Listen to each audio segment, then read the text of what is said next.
Good morning, good afternoon, and good evening to everyone joining us from around the world. Welcome to day 3 of Collections 2030 and Beyond, Activating Heritage Collections for Sustainable Development. I'm José Luis Pedersoli, Manager of the Strategic Planning Unit at ICROM, and I'm delighted to continue to host you through this 5-day journey. Yesterday, we explored how heritage collections and collections-based organizations can contribute to the planet pillar of sustainable development.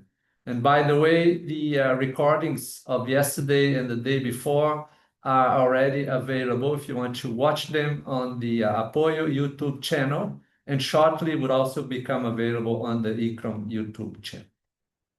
Today, we'll focus on collections and prosperity. The prosperity pillar of the United Nations Agenda 2030 calls for ensuring that all human beings can enjoy prosperous and fulfilling lives, and that economic, social, and technological progress occurs in harmony with nature. Together, we will explore how to approach prosperity beyond economic wealth and how heritage collections and collections-based organizations can help promote quality education, decent work and economic growth, and how they can also support sustainable industries, innovation infrastructures, how they can promote social justice and a decent standard of living for everyone, and how we can ensure that they do not overserve a high consuming part of society while leaving underserved people and communities behind. Just as a reminder, as usual, our daily program will include a keynote speech to kickstart our collective thinking, followed by 6 lightning talks to inspire and spark reflection. Then we'll have a forward-looking intersectoral panel discussion to connect ideas across fields.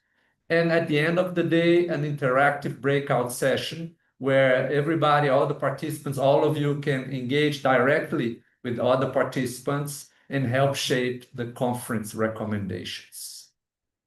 So after playing the pre-recorded presentations now, speakers will join us live for the Q&A session. And we encourage you to post your questions and insights in the Q&A panel as the talks are being played.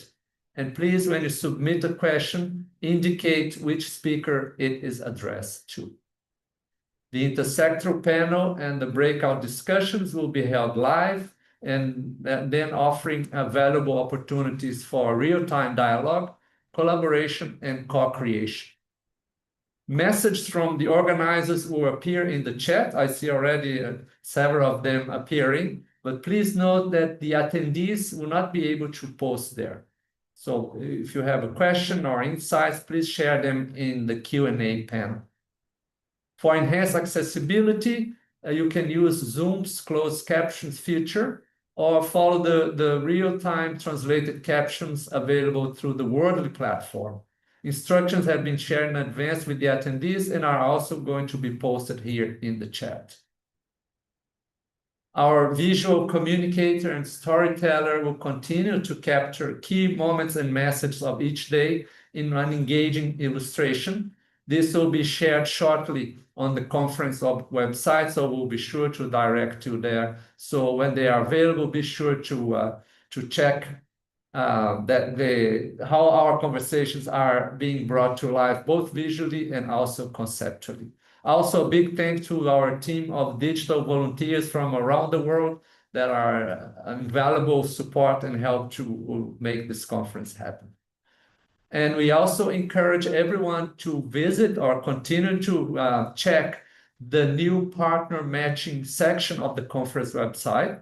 I saw that already some ads or ideas have been already shared there. The section has been created to spark innovative cross-sector and collections-based partnerships to strengthen the role of collections and collections-based organizations in advancing sustainable development. Please check them out on the conference website. If you have ideas or projects ongoing, would like to explore potential partnerships across sectors, please post them there. So the idea is to foster these collaborations.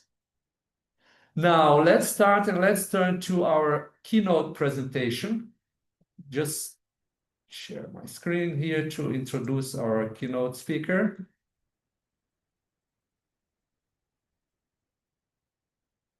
So today for our keynote, we have George Gray Molina, the Chief Economic Advisor and Head of the Inclusive Growth Team at the United Nations Development Program, UNDP. So you can find his full biography on the conference website. And George's presentation invites us to consider how heritage collections and collections-based work can help redefine prosperity, especially in light of global turbulence, emerging beyond GDP thinking, and the urgent need for more inclusive and sustainable models of development. If you have questions for George as we play the keynote speech, please do not forget to enter them here in the Q&A panel. So let's watch the keynote.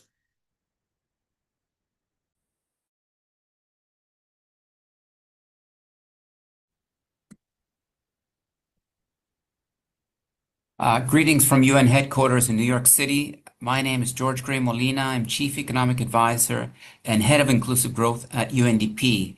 I wanted to start by thanking ICCROM for this kind invitation. I'm delighted to join you for this session on collections and prosperity. I will focus on the bumpy road between the present, shaped by geopolitical and geoeconomic turbulence, and the future, a world in which prosperity is defined beyond GDP, and some of the implications for cultural heritage collections. I should start by saying that I don't have a crystal ball. However, there are some foresight signals and trends that give us a sense of what the operating space looks like for sustainable development in the future. This in turn allows us to foresee a two-way dialogue on how prosperity trends shape cultural heritage, but more importantly, how collections may help redefine prosperity in the future. So let me focus on three milestones in this short discussion. First, I'll talk about the current geopolitical turbulence and what it means for the United Nations, for those of us working on development, to capture the moment, if you will. Second, to sketch out how beyond GDP thinking is emerging with lessons from around the planet, from the SDGs, from donut economics, planetary boundaries, multidimensional poverty and well-being policies, and a different conversation about the ends and means of progress. And third, finally, perhaps most important, to think about the two-way dialogue between collections and prosperity in the future, how these are entangled and what opportunities might emerge. So let me start with a moment. These are turbulent times, as you know, for the UN and the multilateral system on the peace and humanitarian front, but also for development. You have heard about the Sustainable Development Goals, of how difficult progress has been since 2015. Only about 35% of SDGs are on track this year, with tremendous implications for human well-being along social, economic, and environmental lines. There are numerous fiscal, financial, institutional, trade, even geopolitical barriers to moving this agenda forward today. And while the SDGs are often measured as statistical gaps with respect to global goals, a more important thing to say about them is that behind those gaps on poverty reduction, on gender equality, on climate actions, there is a complex process of social and economic activity. People moving from one place to another, people aging, people making decisions on whether to buy an apartment or a house or obtain secondary or university level education, on whether to invest in the digital platform or in an in-person small business. In other words, beyond the statistical gaps are millions of people making daily decisions about how and where to live. The promise of sustainable development for us arises not so much from closing the gaps, but from the realization that we need to think more than about economic growth and incomes. We need to think about the social and environmental sides as well. There are two schools of thought on this after 10 years of practice. One that focuses on making sure the economy is as dynamic as it can be, creating jobs and livelihoods and incomes, fixing the social and environmental inequalities caused by progress with public policies ex post. A second school of thought hopes that we can start to address the root causes of these crises before they happen, building economies that are more inclusive, that are more sustainable in a structural way, not just as a crisis response. The current geopolitical and geoeconomic context, however, unfortunately, tends to favor the crisis response. In fact, most developing countries today are locked into what might be called a triple squeeze. Squeezed by declining foreign aid and development assistance, squeezed by high interest rates that have kept the bond markets and many vehicles of social and environmental impact investing out of reach for investors, and finally squeezed by trade, a tariff war that is bringing us back to the 1930s in terms of protectionism and barriers to mobility. All of this hurts the developing economies. It's worth remembering that developing and emerging economies account for about 2/3 of global economic growth today, sometimes more than that. And while most European and advanced economies are growing at about 1% this year, most developing economies are growing at 4%, and 52 of them are growing at more than 4% this year. It's critical to realize how intertwined and interconnected global South and global North economies are. Second, let me move to the beyond GDP discussion. And despite this adverse moment, the discussion on how to redefine prosperity has not stopped. In fact, since the pandemic and the COVID crisis, it has only grown. You've probably heard of donut economics, of multidimensional well-being, of green growth, of mission economics, and other variants of a vast discussion. Our view is that the proliferation of beyond GDP frameworks is itself a message, and the message is business as usual is not okay. It's not so much a preference for a new set of metrics or numbers, but rather the other way around, for existing metrics to capture what people and societies already value. At the UN, the Secretary General has put forward a far-reaching political and technical dialogue on beyond GDP yardsticks for progress. I think this process has implications for cultural heritage and collections, tangible and intangible assets, in a way that moves beyond simple adaptation. We have grown accustomed in a way to measure the market value of culture, to highlight its importance, and this will undoubtedly continue. However, it's also important to highlight the intrinsic value of cultural heritage based on what society values, rather than what markets value. Like carbon emissions, cultural heritage can be expressed either as a market value or in terms of trees and forests, or as standing collections of cultural heritage. The period between 2027 and 2030 will open up a global discussion on what follows after the 2030 agenda, whether it splits the conversation into global common goods on the other, with dedicated financing streams and trade industrial policy coherence, or whether it follows a similar path as we've seen with the MDGs and the SDGs, where some of the global economy turbulence takes over and many of the global targets are adopted voluntarily with this back and forth challenge that we've seen earlier. So third, let me attempt to bridge the discussion between prosperity and collections. For the foreseeable future, we will need to have a foot in both worlds, the GDP world of markets and market value, and the beyond GDP intrinsic value discussion. In a GDP market value world, the current geopolitical and geoeconomic tensions are likely to lead to retrenchment and more inward-looking sources of financing, trade, and technology. This is not necessarily because of deglobalization, but rather a reconfiguration of regional forms of globalization. Developing countries will depend less and less on multilateral support because of donor trends, but also out of self-protection. This means an urgent need to diversify sources of funding for cultural collections. Public funding and fiscal space are already squeezed at this moment. Private and philanthropic sources will become critical, as well as regional sources of South-South funding that will also become more important.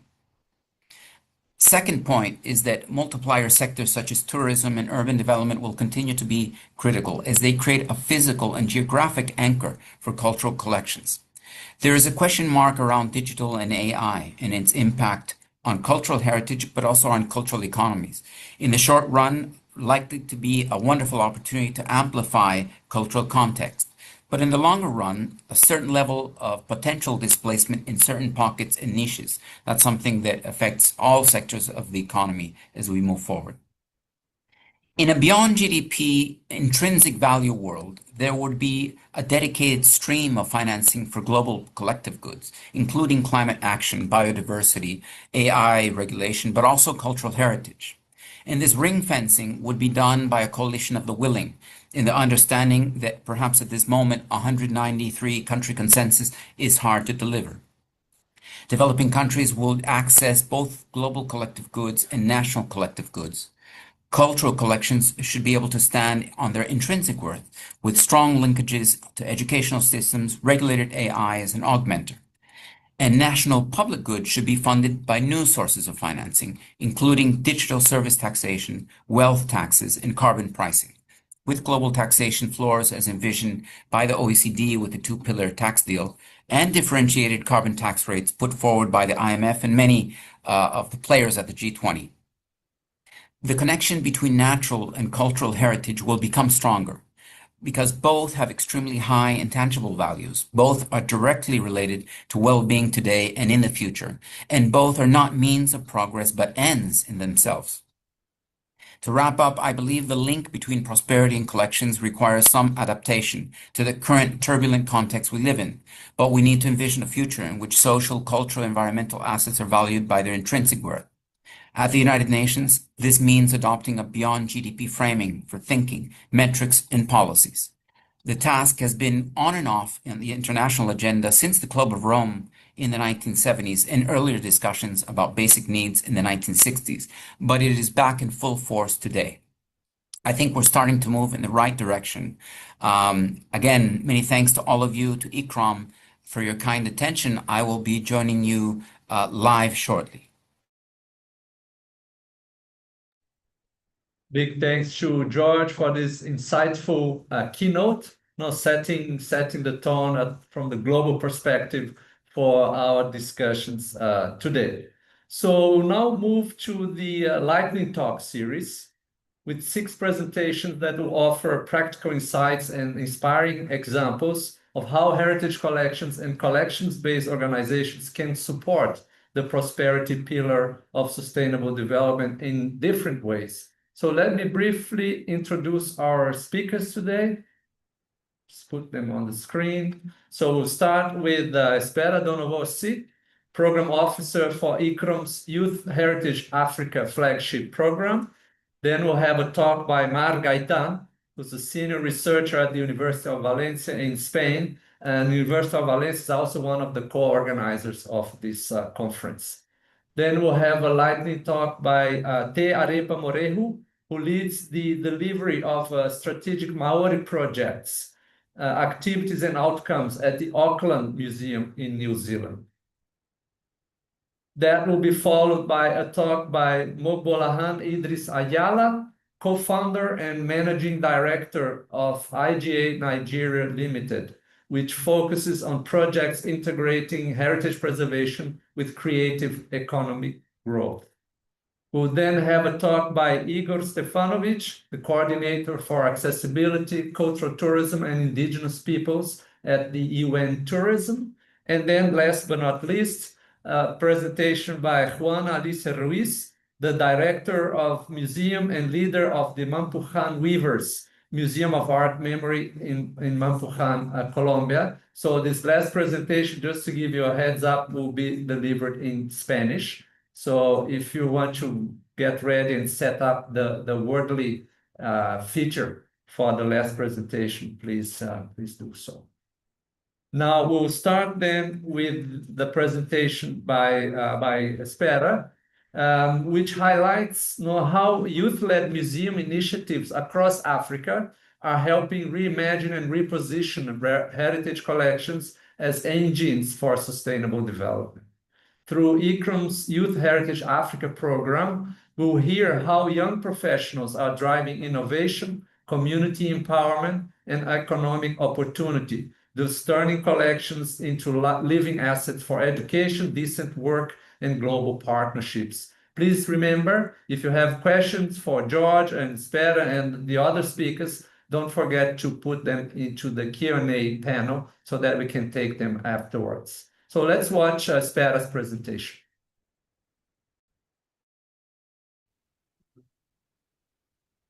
Museums are well protected. Sometimes museums are too protected, but protected from what? From who?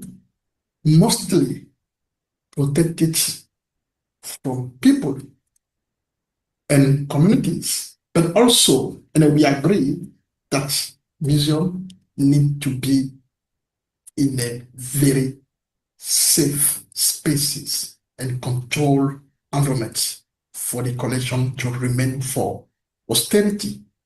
But what about prosperity? Ladies and gentlemen, greetings. My name is Espera. I work for ICROM, for the Youth Ready Africa program as a program officer. And today, I want to show you how, through this particular program, youth and community are driving sustainability in Africa. In the last 5 years, through our program, ICROM initiate activities and projects on the continent to equip young people and also equip community to turn collection into living assets. And this helped museum to no longer remain a closed door, but space for innovation, empowerment, and sustainability. And how do we do it? And where do we do it? For instance, you go to Kenya today, at Nairobi Museum, we establish within Nairobi Museum a youth hub. This youth hub help to empower young people in Nairobi, in Kenya, to drive change using museums collections. At the same time, also in Kenya, at Ileret, we empower young women, local women in Ileret, in northern Kenya, to use collections as living asset for sustainable future. But how? Women design crafts, community are engaged in science and creativity, and this is how collections become engine for sustainable future in Africa. This is a case for Kenya. We can expand more, but down we go to South Africa. With Iziko Museum of South Africa, we using creative innovation for prosperity for the country, engaging young people with skills to come and get new skills. Those skills help young people to become even more employable in the sector, not only, but also in creative industries, creating jobs for young people, also supporting digital inclusion, and also broaden museum collections access. And those showing that innovation can open doors for them, that digitalization and new skills collections become pathway to employability, digital inclusion, and prosperity. And this is what we'll be doing through this program to prove that when collections are collected to people, they become drivers of change. And the youth and communities across Africa are using a transform museum into engine for sustainable future through SDG 4, SDG 8, SDG 11. We can even add SDG 17 because we are creating partnership between different institutions, between communities, and between people. And I thank you so much for your attention. Should we need further clarification, please send us email. Thank you very much. Thanks to Spera. We look forward to continue the conversation in the Q&A session. So moving on to the next presentation by Mar Gaitan, we'll hear insights from a global survey exploring how professionals in the cultural and creative industries view their collaboration with collections-based organizations.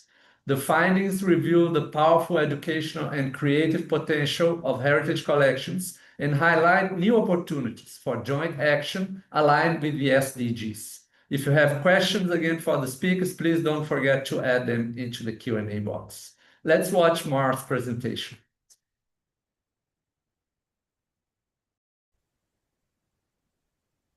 Hello, everyone. Thank you for inviting me to this amazing conference.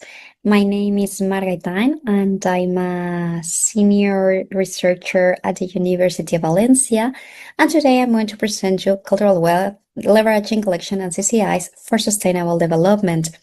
This work explores the potential of partnerships between cultural institutions and creative professionals to drive meaningful change toward the Sustainable Development Goals. First of all, what are cultural creative industries? Well, they are generally understood as sectors that produce goods and services based on cultural, artistic, and creative content. They include areas such as visual arts, design, advertising, film, publishing, etc. But more importantly, beyond its economic impact, creative industries foster innovation, enhance cultural diversity, and contribute to social cohesion. This study explores how CCIs and museums can collaborate to support sustainable development. This study had three goals. First of all, to understand what creative professionals expect from museums, to explore how CCIs can contribute to preserving and activating those collections, and to assess how these collaborations can support the 2030 Agenda for Sustainable Development. I conducted a global survey distributed between July and December in 23. I collected 151 respondents from the 5 UNESCO regions, and I had to perform a quantitative and qualitative methodology. As you can see, the questions were from Likert scales to closed and open questions. Here you have the table referring to each of those questions. First of all, respondents were primarily aged between 21 and 40 years old, with strong representation from Europe, Latin America, and Asia Pacific. Visual and performing arts dominated the professional profiles, showing a wide interest in cultural engagement. As I said, the first part of the survey was about from GLAMs to CCIs. Interestingly, regular engagement with museums was highest in Europe and Latin America. Respondents in Africa and the Arab states showed less frequent interaction but expressed growing interest. How do creative prefer to engage with GLAMs, which refers not only to museums but also to galleries, libraries, and archives? Most respondents visit them alone or with a partner. However, in Africa and Asia, family and group visits were more common, pointing to community-based engagement models. When asked what do they expect from these GLAMs, the top responses included accessibility, inspiration, creativity, and education. For them, GLAMs are not just places to preserve the past, but also they are platforms for critical thinking, imagination, and inclusive dialogue. Here you can see the workloads for each UNESCO region. When asked from CCIs to GLAMs, over 70% of respondents had collaborated with a GLAM or wished to do so. Their contribution ranged from exhibition design and audience engagement to digital storytelling and educational programming. CCIs see themselves as co-creators of meaning with museums. They don't just offer content, but they help to interpret, contextualize, and make collections more relevant to diverse audiences. In this regard, they think their objectives can be aimed at creating community engagement or to improve cultural districts of their locality. But again, what has to do this with sustainability? Well, this has to do a lot. Respondents widely acknowledge the role of GLAMs in achieving the SDGs, but also they recognize how their importance of CCIs in achieving the Sustainable Development Goals. Let me highlight three of them. For example, CCIs can contribute to SDG number 4, SDG 8, Sustainable Cities, or SDG 13, Climate Action. These are one of their sort to say most interesting answers. They were a lot. For example, they say that they can build bridges between GLAMs and the grassroots organizations. Also, they say that museum collections are learning materials through which design students can learn to approach the past critically and creatively. They can raise awareness, but they also can help to popularize SDG and concept ground roots.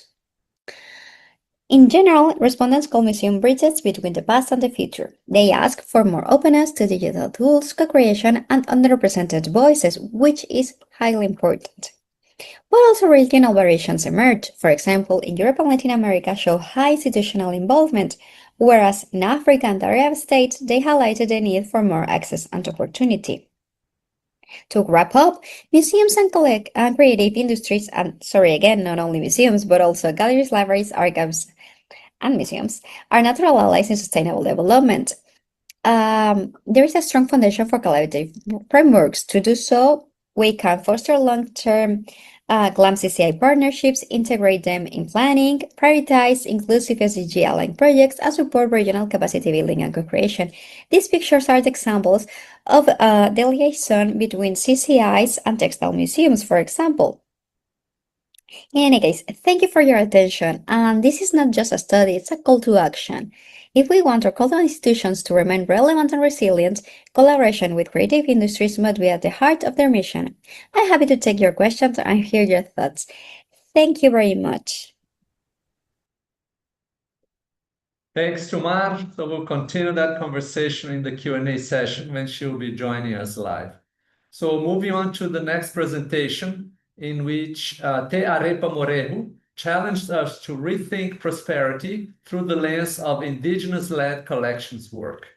Drawing on a recent collections-based initiative at the Auckland Museum in New Zealand, the presentation highlights how cultural heritage can foster well-being, ecological stewardship, and intergenerational knowledge, offering a richer, more inclusive vision of sustainable development. Again, if you have questions, please pop them in the Q&A panel. So let's watch Te Arepa's presentation.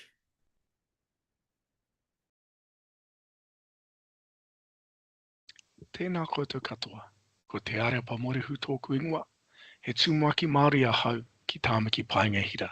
My name is Te Arepa Morehu, and I'm the tūmaki Māori at Auckland Museum. Greetings to you all. It's a privilege to speak on collections and prosperity. When we talk about prosperity, it's tempting to think of numbers, GDP, visitor numbers, revenue. I want to take a quick step back. At the museum, we took some time to look at our strategic direction to 2029, which is called Te Ara Moana. Te Ara Moana is a tāniko pattern utilized in Māori weaving. This showcases the journey that we at Auckland Museum are on, and this has opened up some gateways. So back to prosperity. Prosperity in many indigenous worldviews, including that of Ngāti Whātua Ōrākei, tangata whenua, people of the land, of Tāmaki Makaurau, of Auckland. Prosperity is measured differently. It's about relationships, cultural vitality, and collective strength, much like a slogan from Ngāti Whātua Ōrākei, Te pai me te whairawa o Tāmaki, the prosperity of Tāmaki. At the start of this year, 2025, Auckland Museum opened an exhibition called Ko Au Ko Ngāti Whātua. I am Ngāti Whātua. An exhibition of taonga, treasured items, and kōrero, narratives of Ngāti Whātua, and many dimensions of prosperity were at the heart of the concept. This was not a story told about the iwi, the tribe. It was told by the iwi, the tribe. And in doing so, it showed how heritage collections can support prosperity across 4 dimensions of well-being. Firstly, oranga ahurea, cultural well-being. Ngāti Whātua held autonomy over their own stories. Control over narrative strengthens identity. It revitalizes language and keeps whakapapa or genealogy alive. Number 2, oranga tangata, social well-being. Kaumātua, elders, pakeke, adults, rangatahi, youth, co-curated, bridging generations and ensuring knowledge flows forward. Number 3, oranga ohanga, economic well-being. Local iwi-led curation, engaging local creatives, supporting the local economy, which aligns with cultural values. Number 4, oranga taiao, environmental well-being. Whenua, the land, moana, the sea, and taiao, the environment, we're at the heart, reminding us that environmental stewardship is not a goal. It is a living responsibility. In reflection, this work reframed prosperity, not just revenue, not just visitor numbers, but revitalized language, strengthened relationships, a living connection to place. From a sustainability development goals perspective, this project has essentially tied into sustainable cities and communities, life on land, quality education, responsible consumption and production, and decent work and economic growth. The lessons from Ko Ngāti Whātua. Indigenous perspectives shift sustainability goals from outputs to outcomes that matter. When iwi lead the narrative, collections become vehicles for empowerment. And last, partnerships between iwi, museums, designers, curators, educators amplify impact. Hei whakakapi in closing, as we imagine collections 2030 and beyond, let's expand how we measure prosperity. Let's count the empowered youth, the reconnected elders, the thriving creative economies, the restored environments, because prosperity is not just about what we preserve. It's about what we make possible. Nō reira, tēnā koutou, tēnā koutou, tēnā tātou katoa.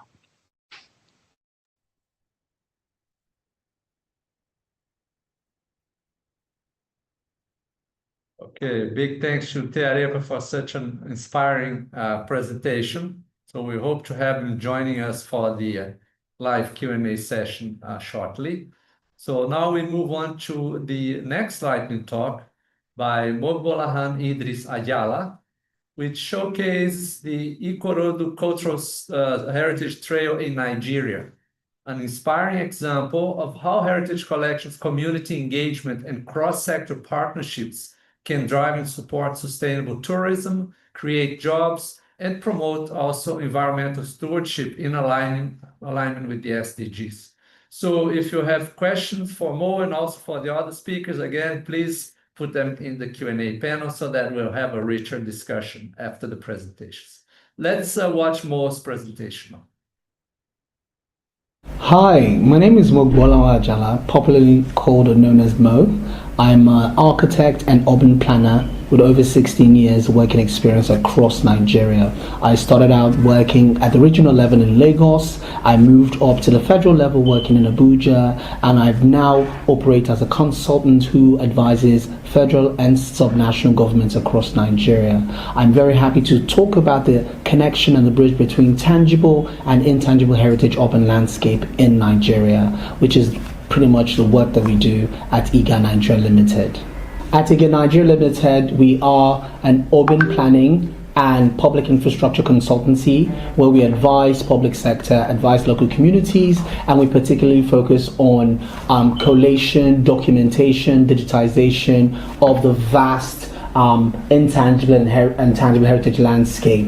We're very particular about things like festivals, shrines, heritage routes, heritage storytelling, the built environments in heritage, and particularly ensuring that communities can engage. And one key major milestone for our work is that we've been working with the federal government and Lagos State to design a UNESCO framework in Nigeria. Based on this UNESCO connection, we have identified Ikorodu community, which is one of 5 divisions or boroughs in Lagos State, as our host community, because Ikorodu portends one of the most organized, intangible heritage constructs, traditional constructs in Nigeria. And we have done this through the European Diaspora Facility Program, which is an intervention by the EU in partnership with the Nigerian government, particularly to identify how to define what intangible material culture can be. We know, particularly because we have identified this approach based on the existing festivals, which are over 50 plus, with over 92 festival communities, which give us about 1,000 custodians, that is different people practicing different aspects of local community. So the material collection looks at festival structures, looks at the elements of the structures. So we've built a framework around the structures to monitor and evaluate this material collections. Remember, the material collections here are the tangibles from the intangible, which means the elements of festivals, attires, artifacts, physical sites. And in the framework, what we've identified is a proper working monitoring system where at the federal level, we've got the NCMM, who's responsible for properly regulating documentation processes, whereas at the subnational level, we've got the implementer in terms of the subnational tools, the local land use policies, and at the local level, we've got the custodians, the beneficiaries, who are the ones practicing without the subnational and national tools. So our real role is to have this working group, we call, of a framework which goes about monitoring and measuring using the Ikorodu as a proper construct. So our engagement approach and prosperity metric with this project is more of a consultant-custodian relationship where we're very collaborative and participatory. What that means is that we've been given unwavering access. I mean, again, myself and my team do have unwavering access into the community to literally bring in stakeholders. So we're able to work with the subnational, national, international partners and stakeholders to really allow them understand the rich heritage landscape. As we've mentioned, the prosperity expectations now become how are we able to use these tools, these skills, these resources to promote Ikorodu as a rich heritage tourism destination. I mean, it's so amazing that as I speak to you, we're currently working towards the art season in Lagos, arts and culture season, which starts in late September up until the new year. As I speak to you now, we're planning a parade in November to showcase the rich cultural heritage with other stakeholders and partners towards our usual Dirty December. At this point, I really want to invite everyone on this call to come to Lagos and enjoy December. Ekabo. Thanks to Mo for the invitation and for the practical and very concrete examples, inspiring too. So he's going to be joining us shortly for the discussion. So we'll now move on to the next presentation by Igor Stefanovic at UN Tourism, who will be sharing how heritage collections must evolve to meet the needs of future generations in terms of becoming more inclusive, more accessible, and sustainable. So Igor's presentation highlights the role of tourism, community engagement, and cross-sector partnership in safeguarding heritage while promoting equity, innovation, and long-term resilience. So let's watch Igor's presentation.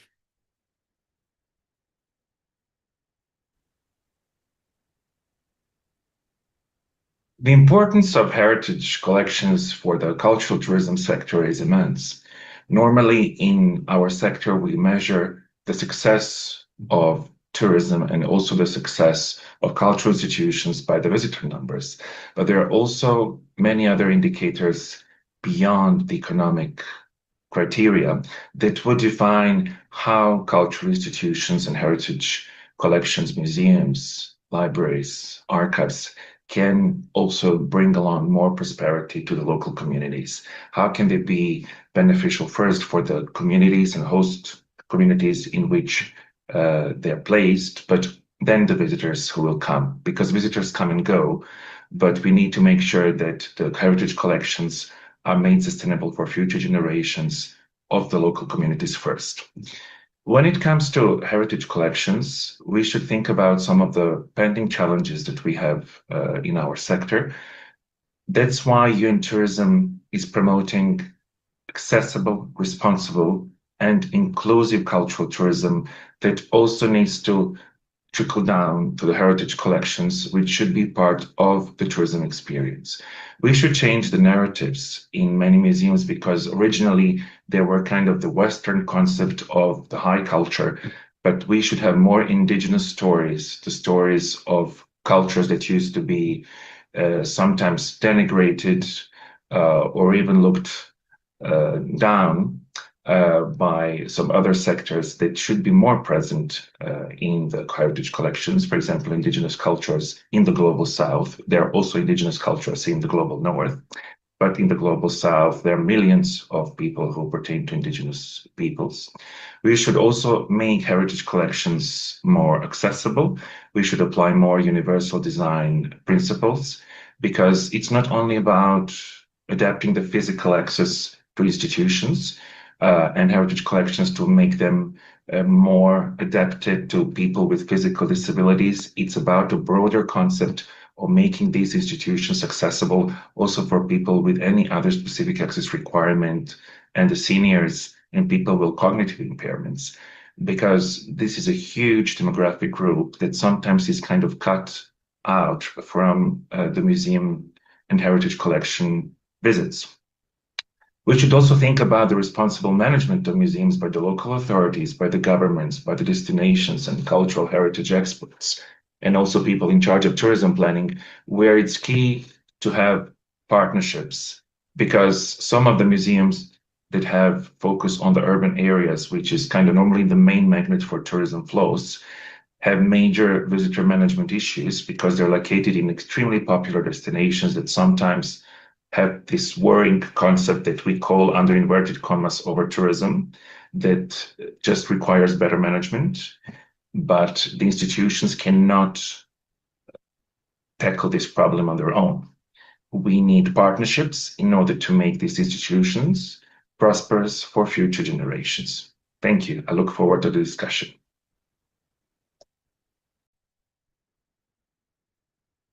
Thanks to Igor for the presentation. We look forward to the discussion too. And to close our series of lightning talks, we'll turn now to a powerful story from Colombia. This presentation by Juan Alicia Ruiz will be delivered in Spanish, as I mentioned before. So I kindly remind the attendees if you need to activate the available translated captioning resources. We'll hear how women from Mampujan in Colombia transformed their tapestry making from a form of healing into a vibrant artistic and social movement. These tapestries, now at the heart of the Museum of Art and Memory of Mampujan, honor the memory of a community that's been deeply affected by violence, while driving local development through circular fashion, cultural tourism, and culinary heritage. So the presentation shows how collections can do more than preserve. They can build resilience, dignity, and sustainable futures. So let's watch the presentation.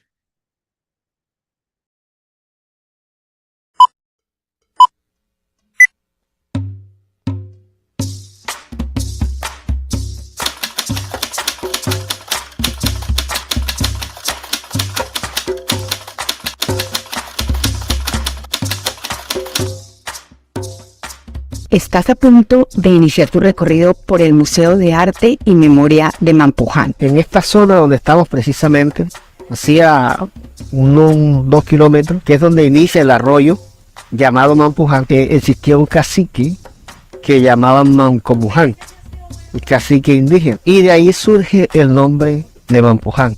Y allí fue forjando la comunidad a su desarrollo basado a las actividades y prácticas agrícolas y pecuarias. Es una comunidad campesina, está ubicada en medio de 2 arroyos. Recuerdo que se celebraban fiestas patronales, había una articulación de Mampujan con las demás comunidades aledañas, como la Brisa, la Bonga. Aquí Mampujan se convirtió como un epicentro de intercambio de productos. Una institución que es producto de la primera sentencia proferida por el marco de la Ley de Justicia y Paz. Este es el número que identifica la primera sentencia de justicia y paz en el país, que ordenó al Estado colombiano reparar integralmente a la comunidad de Mampujan con varias medidas, entre otras la construcción del Museo de Arte y Memoria de Mampujan. Después de hacer todo el recorrido de apaciguamiento, de buscar de pronto un sitio de descanso y todas esas cosas, con la llegada de la ley 975 de 2005, en el 2006 comenzamos nosotros un proceso de búsqueda de solución. Quisimos comenzar un proceso que nos llevara a la reclamación de nuestros derechos. La existencia de este museo es un ejemplo de lo que puede pasar cuando una comunidad se mantiene unida y trabaja y lucha por el bien común.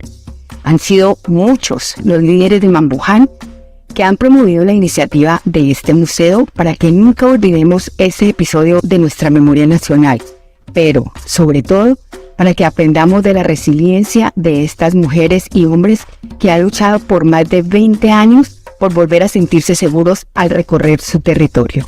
Para los miembros de esta comunidad, la consolidación de este museo significa ese sueño de hacer memoria, ese sueño de levantarnos, fue poco a poco surgiendo. Fue una idea, una sentencia, una piedra, un lote, un premio nacional de paz. Y hoy en día tenemos una casa grande soñada. Para mí el museo es muy significativo, ya que ahí miro la lucha, la perseverancia de un pueblo que vivió la guerra de conflicto armado y no solo se quedó allí, sino que vivió con la esperanza y la lucha que Mampuján podía salir adelante en medio de esta guerra, en medio de este conflicto. Representa esperanza, representa vida, porque ahí está representada las vivencias y costumbres de nuestro pueblo. El Museo de Mampuján significa la reivindicación de las luchas que tuvieron nuestros líderes después del desplazamiento por conseguir un lugar especial, cómodo, seguro para poder preservar la memoria. El Museo de Arte y Memoria de Mampuján ha sido una bendición, un logro después de tantas luchas. Sé que es una bendición porque allí se abordaría la memoria.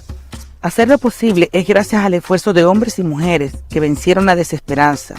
Es gracias a las tejedoras que con su arte Mampuján ha recorrido el mundo entero. Significa mucho porque el estar en la preparación, en la estructuración del guión curatorial, uno empieza a analizar, observar, investigar los hechos del por qué se dan, el tema del desplazamiento en Mampuján. Pues es mirar el sueño cumplido, es saber que el esfuerzo y el sacrificio que hemos hecho durante mucho tiempo pues tiene resultados, y es mirar materializado por un sueño. Significa resiliencia, paz, historia, tranquilidad y amor. Durante tu recorrido podrás adentrarte en la diversidad natural y cultural de la región de los Montes de María, conocer los hechos que teñieron de dolor y miedo a las gentes de este territorio, la ruptura de los lazos de solidaridad y el significado de tener que vivir en un lugar ajeno. Sobre todo, la resiliencia de esta comunidad, que fue capaz de volver a empezar en un nuevo espacio y trabajando en la sanación de sus heridas a través del arte y convirtiéndose en un ejemplo de construcción de paz.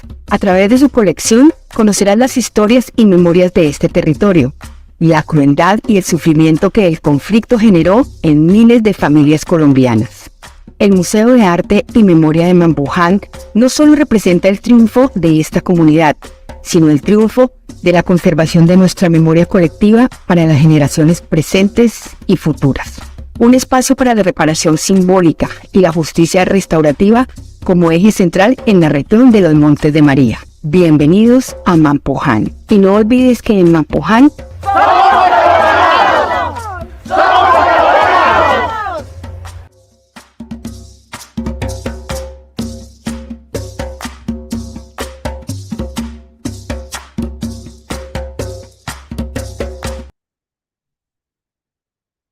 Okay, so a big thanks to all of our presenters for the thought-provoking and inspiring contributions. So I would now like to invite our speakers to join us live in the virtual room for the Q&A session. George, Espera, Mar, Tiarepa, Mo, Igor, and Juana. Maybe I'm aware that not all of them are going to be available to join the conversation today, but let's see who is there. So George, hello, Espera. Hi, Mo. Let's just get Mar if she can connect. And I understood from Victor that although he is connected, he is not feeling very well today. So maybe, unfortunately, he won't be able to participate, but he will be listening to the conversation. So while Mara is not joined, maybe I can go with the first question to George. Thanks for joining us, George, from New York, and for setting up the big picture and the global trends in terms of prosperity. So when you mention the beyond the GDP world scenario, no, that's kind of one of the visions also that's emerging. So you refer to this coalition of the willing, the countries, the actors who would be kind of willing to transform and make this happen. So can you elaborate a little bit on that? Who exactly should we think about? And from the cultural heritage sector, how could we engage or be part of that coalition? Thank you. Thank you. Thank you so much, Jose Luis. Greetings, colleagues. It's great to be here. I think what you just mentioned is an important piece of the puzzle. This beyond GDP agenda plays out at the global level and at the national level. And when I was referring to the coalition of the willing, it will play out at both levels. So at the global level, we know that there is no 193 country agreement on this agenda. There are many countries that are focused solely on economic growth, on gross domestic product, and see that as the right kind of metrics that guide not just development, but also finance, markets, and so on. What we do see are a number of countries from the global south, as well as a number of countries from Europe, including many from the G77 coalition, that have said, we are part of a coalition of the willing to experiment with new ways of looking at progress and well-being. So we have examples from each of the continents. There are countries that are doing this around the world. You've heard of the gross national happiness in Bhutan. You've heard about good living in Bolivia and in Ecuador. And we've seen many examples of indigenous peoples and of indigenous communities that have put forward a set of ideals and visions that can be shared. That's happening at the global level. At the national level, we're seeing something very similar. We know that public resources are squeezed for cultural heritage, cultural collections, but there are players and actors in the private sector, in academia, in other nonprofit that are willing to be that coalition of the willing. So rather than always try to fight this out legally, trying to create the perfect convention, we think that the way that this is moving forward is through coalitions of people who stick together and can pull together on the same values. And this is common not only for cultural heritage, it's also true for environmental sustainability and for climate change, in which we also see a coalition of the willing emerging at both levels. But I see this as an exciting shift, and it's part of learning from the past few years. Many thanks. Thank you, George. Just a quick follow-up then. So if I am a museum or a library or an archive in my own context, what would be kind of the meaningful ways to engage and to become part of that? I think there's two ways, maybe. One is that the vocabulary of the Beyond GDP movement is about the tangible, direct effects of things. So it's not the monetized value. It's not about the market value of something, but rather about the experience and about what it means for culture, what it means for societies. So that's the most important part. The second part is that in each country, there is a coalition of people who are supporting the arts, culture, the environment in ways that don't presuppose marketization or monetization. And this is happening through NGOs. It's happening through the United Nations system. So any United Nations organization, I'm from UNDP. UNDP supports this in every country, 130 countries in the world. Reach out to UNDP in your country. And that's the beginning of this journey of joining this coalition. Thank you so much, George. Now let's move on to Espera. So Espera, I really liked your playing with words with posterity and prosperity. So which one takes priority? And also, I mean, could you please, from the lessons learned, in the different heritage hubs that you have developed, through the Youth Heritage Africa program. So what would be like practical lessons learned from these initiatives, and would they be a model to be deployed and used elsewhere, to foster the contribution of collections to sustainable development? Thank you. Thank you. Thank you, Jose. I think yes, we figured out that we tend to protect too much collections from people, from individuals, and we tend to use the coalition of communities as clients. But in a way, we develop collective memories. In a way, we entertain our history, our culture. I think what is happening through our different hubs is there are many ways of using collection if communities have access into those particular collections.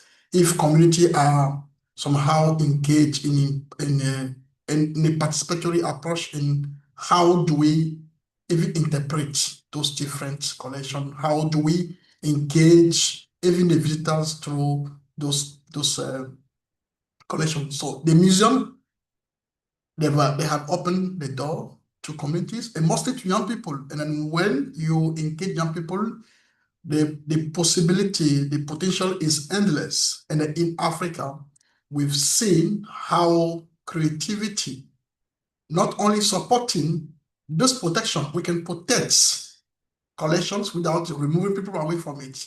We can protect collection, we can promote collections by using creativity, by using innovation.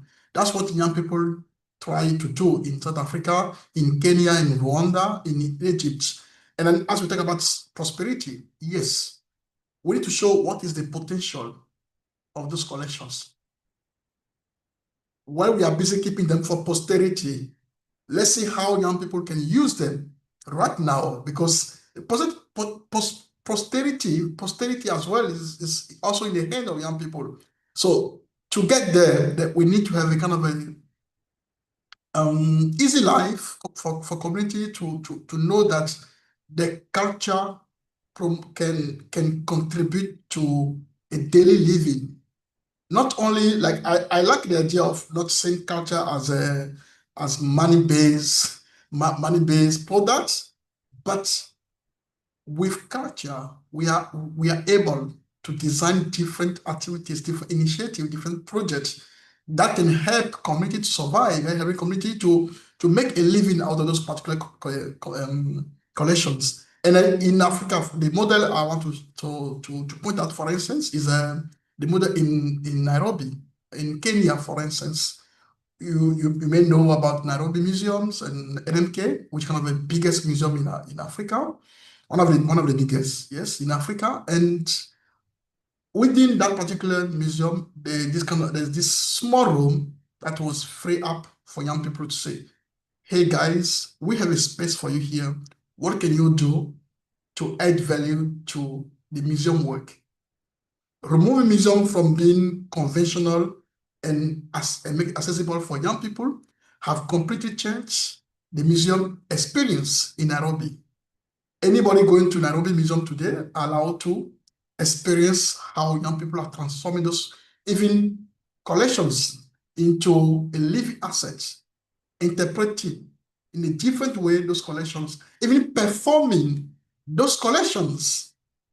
And so it's making really alive in Nairobi. The same thing happened also in South Africa for more than decades. There is a gallery of Isiko Museum Gallery where you have 1,000 of artifacts not being shown. It's only in storerooms. But young people with photography skills and digitalization skills, they are trying to give a different life to those particular collections. And today we have the biggest, we have the biggest hubs in South Africa, where monument has been freed up for young people now to engage physically. And then the idea also of collection is Eco Museum establish a partnership with unconventional museum from we call it location in Cape Town. And this particular location is NGO, is called Philippi Village, which is an NGO. But this partnership between Eco Museum and Philippi Village help Eco Museum public program to be able to move into the communities and drive community back to the Eco Museums to see what's happening actually. So the programs of Eco Museum use some artifacts, use some collections of objects, and bring to the communities into this Philippi village, expose, exhibit them, and then engage the community with different thematic areas. And at the same time, also activate the way of understanding how we can better use the collections, how collection doesn't need to be staying in a museum or in a storeroom, but collection we should be able to move around and create collaboration, create cooperation, and create partnership between different communities. So this is what I can say from what we've been doing in Africa through the ICROM youth hubs. Thank you so much. If I can just have a quick follow-up question. In the heritage conservation community, so that notion of protection for prosperity is very strong. And you're saying we also have to look at prosperity, not in the broader sense beyond GDP, but that might be challenging, let's say, for the conservation community to navigate that. So based on these examples, on your experience, so what message would you bring and share with the heritage conservation community in terms of negotiating prosperity and what was the other one? Yeah. Actually, what happens in any engagement with external partners or young people or communities, I think the first step was to even take those communities through how do we handle museum collections and why is it important to protect them. And young people, before they even start any activity, any initiative, any thing around this museum, they are trained on how do we conserve or element of conservation. So they are completely aware. The issue we're having before is when we say protection, we raise a barrier, a wall between those people and the collections. And now it's like we make them accessible, explain, they understand completely. People understand that this particular object is very fragile, need to be taken of preciously. There's a way of handling it, there's a way you do it, and they know it. They don't just go and touch it like that, but it's a way of having mentors, having people around them to guide them. The conservators are doing their work, but the creatives people, the young people, the communities are also doing their work alongside. It's a partnership, as we say in the beginning. So everybody is doing their work. The issue here is how do we democratize the access to the collection, and how do we democratize the use of heritage? Because the usage has been very sort of too much into a closed door, but there's no value without using the heritage. And the very cannot only be scientific or technical or conservation aspect of it only, but it needs to serve the purpose of the people to be able to drive sustainability.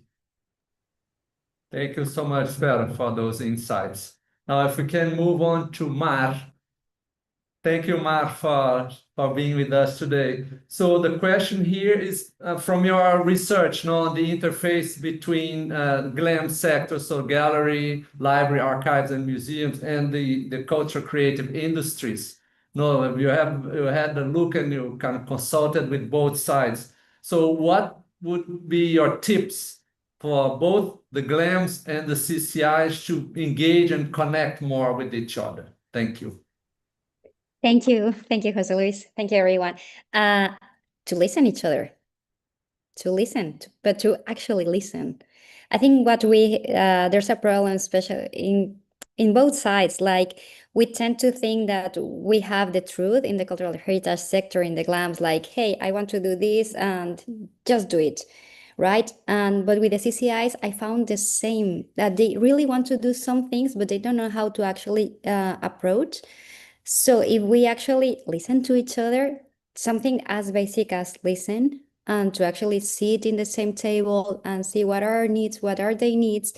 And actually, I think we can have strong and powerful collaborations from students working with creative industry sectors to actually professionals doing. Because the good thing about cultural and creative sector is that they are quite wide. So they can come from doing a podcast, doing performance arts, doing whatever they want. Actually, it's a huge sector, but we have to listen, and they have to listen also, of course, because sometimes, and this is something that in the research I found, that sometimes they want to do incredible things, but they don't tend to understand that sometimes we don't have the funds, we don't have the staff, we don't have the time. So that's why my basic tip, I think, is going to listen, sit, and share. That's good. I think it's quite basic, and I think it's for everything, actually. So, yeah. Okay. Thanks, Ma. Thanks a lot. Now, if we move on to Mo. Thank you, Mo, for joining us and for your presentation. So the question here is, given the example of the initiatives you shared with us today, so how are they actually driving prosperity in the community? Fantastic. Good afternoon, everyone. It's very simple. They are hosting a throng of audiences, visitors. People come and visit these communities, come to experience, come to enjoy, come to understand and engage. As a matter of fact, I'm wearing a fabric from a town not too far from that community, and every major festival cycle, everyone has to buy a piece of fabric, which is made by people from the community. So what we see now is that it's really about organizing or institutionalizing that calendar, because there are other things people have to offer, have to sell: the food, the vendors, other services on the value chain. So by mere visiting or noting those cultural calendars, which is just what tourism is: event, date, and venue.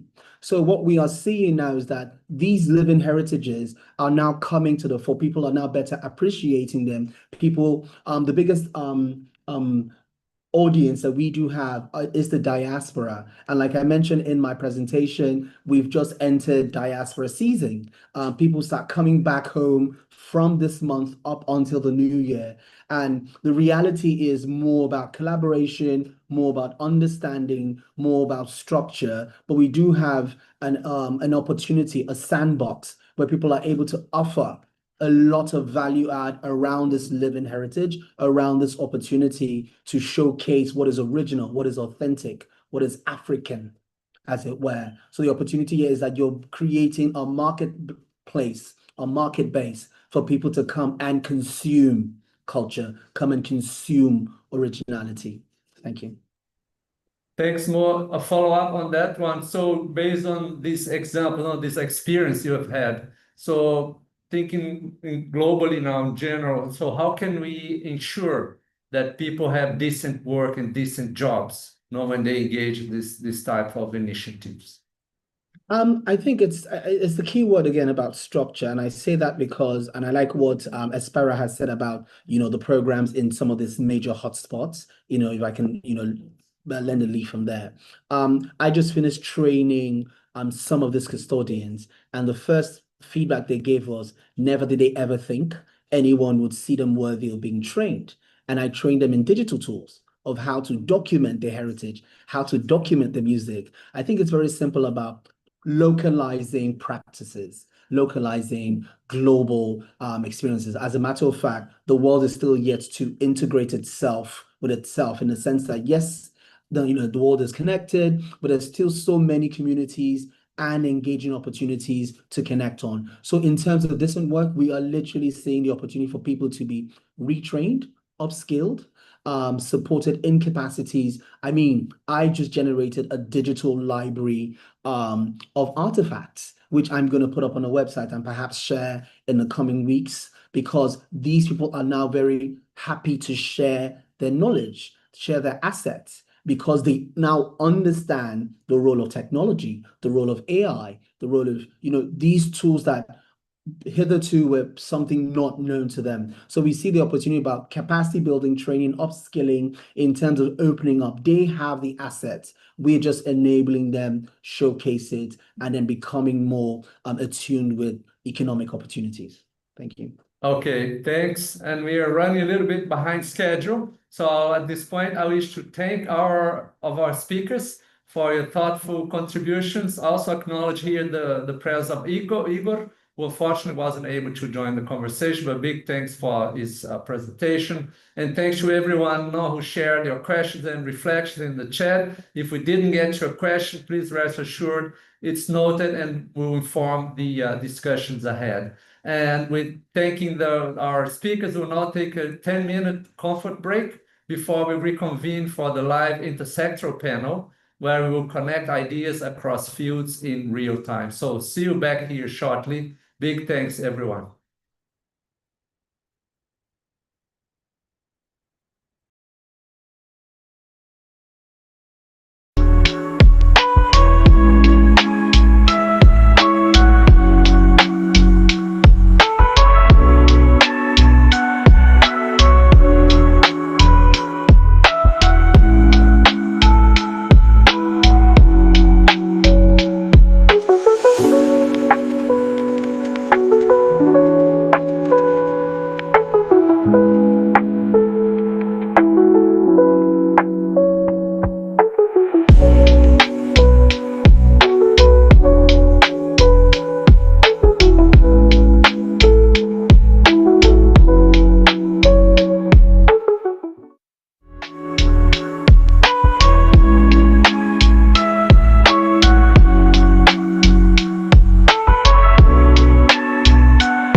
so welcome back, everyone, to the live intersectoral panel, which opens a forward-looking conversation on the role of collections and collections-based organizations in advancing sustainable development, with a particular focus today on the prosperity dimension in terms of fostering inclusive economic growth, decent work, innovation, and community well-being through collections-based work and creative collaboration.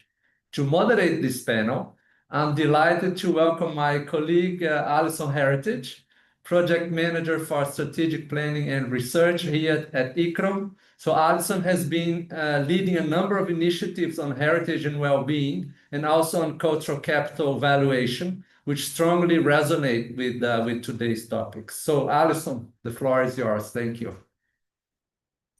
Thank you so much, Shay. And I'd like to kindly invite our four wonderful panelists, if they could switch their cameras on so everyone can see you. And I will just do a quick introduction. So we're joined today by Vivaldi Ngenzi, excuse me, who is director of the Rwanda Art Museum and the Rwanda Cultural Heritage Academy. We also have Adala Lisa with us, who is head of social and economic research at Historic England.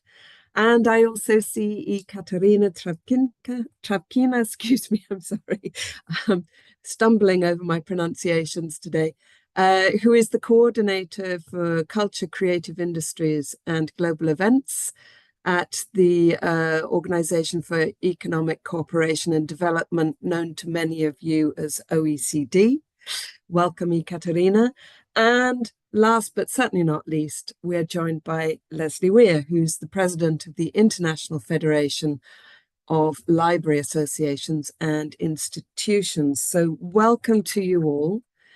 And since we have a short time for this panel, I'm going to dive straight in with the first question, which is, from your perspective, how does cultural heritage, and in particular collections, promote prosperity? And I think I'd like to turn first to you, Ekaterina, if you don't mind. Also from your perspective, working from OECD as well, can you also comment with regards to framing prosperity for us, in terms of beyond economic growth, beyond GDP? Thank you. Thank you so much, and it's really, I'm very happy to join this conference today, and what a fantastic series of sessions of this week indeed. Well, I come from the OECD, as you mentioned, and here in the OECD we work to demonstrate the economic contribution of culture and creative industries to employment, to entrepreneurship, to innovation. So if you need data to advocate for the sector, you can find some in our research. But of course, we do understand and clearly know that the contribution of the sector cannot be just resumed to this data points, how many jobs it creates, how many businesses, etc. And I wanted to start, in fact, with a bit of a positive statement. Well, I'm not a cultural professional. I speak from outside of the cultural world, more from the perspective of economic development.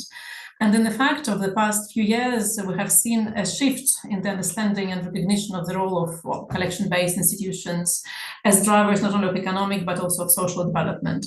So as we heard already throughout this week, traditionally economic development professionals viewed museums and collection-based institutions primarily as attractors that draw visitors who spend money locally. And of course, a significant number of regional development strategies have built on these synergies between heritage and tourism to support local economic growth and urban regeneration. Yet this is quite a narrow vision, and it was in fact expanded in the recent years. So the contribution of museums, for example, to innovation is increasingly acknowledged. For example, museums of arts and crafts as repositories of past knowledge. They inspire new products in creative industries such as fashion and design. And cities support the synergies through fab labs and creative hubs with museums at their core. And of course, beyond this economic impact, the contribution of museums and collection-based institutions to well-being is also gaining wider recognition. Maybe something that is obvious to museum professionals and to cultural institutions professionals is becoming more obvious for people outside of the cultural world. And this understanding was, well, helped in a way by the pandemic, obviously. So museums on prescriptions not taken too seriously only a few years ago are now being introduced in OECD countries, from Canada to Belgium to Italy and many more. And another aspect that we see that is gaining recognition in the economic development discourse is the role of cultural institutions in strengthening local social capital. So we see from different surveys that museums are often more trusted by citizens than newspapers or even local governments, and that libraries, through their work, by helping citizens to navigate information, to work with information, they have become islands of, I don't know, common sense in these storms of misinformation that we experience. So it's just to start with acknowledging that this broader recognition that maybe was obvious to you is really becoming more obvious and more recognized to economic development professionals, which is in turn reflected in a growing number of national and local economic development strategies that highlight these different synergies between different sectors. So maybe that was my starting statement. Thank you very much indeed. And I think that's fantastic, the way that you've set out, how much what we're talking about is much broader than just the normal financial aspects that are typically considered. I'd like now then to turn to Vivaldi and really ask you very directly, perhaps, how does this work in practice, from your perspective as a museum director? Thank you, Alison. I hope you hear me. Yes. So now, from our perspective, we, first of all, from the background of the museum, the Rwanda Art Museum exists since 2006, and most of the collections are from 90s. And so we've realized that the access of them, especially in terms of the public, but also the creatives, we've realized that it not only gives them information about the artists that we have collected, but also it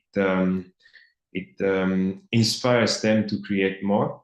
And so for us, the best approach was to give the access to the creatives, to the communities, like the access of our collections, but also to put the creatives in dialogue with what we have collected so far. And another approach was to help them to discuss with the community, especially in our premises, because we've realized that most of the materials that the artists are using, some of them are imported, yet we have communities that have other techniques that they can rely on. So as we make them collaborate, as we give them the space at our museum and put them in discussions, so it have created an impact that the impact that is social, but also economic. And another approach was to also to document what they are doing and to create the visibility from the public and from the to the audience. And we've realized that we have been also a reference to local artists and especially Rwandan artists, because whoever visits the museum, we are able to connect those living artists who are still creating. Just a small case study is this artist that got connected to an important collector, and those collectors have been collecting from him, using our contact.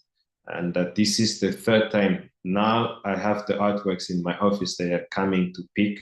And so those just were the ways of helping them just to prosper in that way, using our collections, our permanent collections, but also creating a dialogue and also giving the space to them and a place to discuss, especially with the communities. Thank you.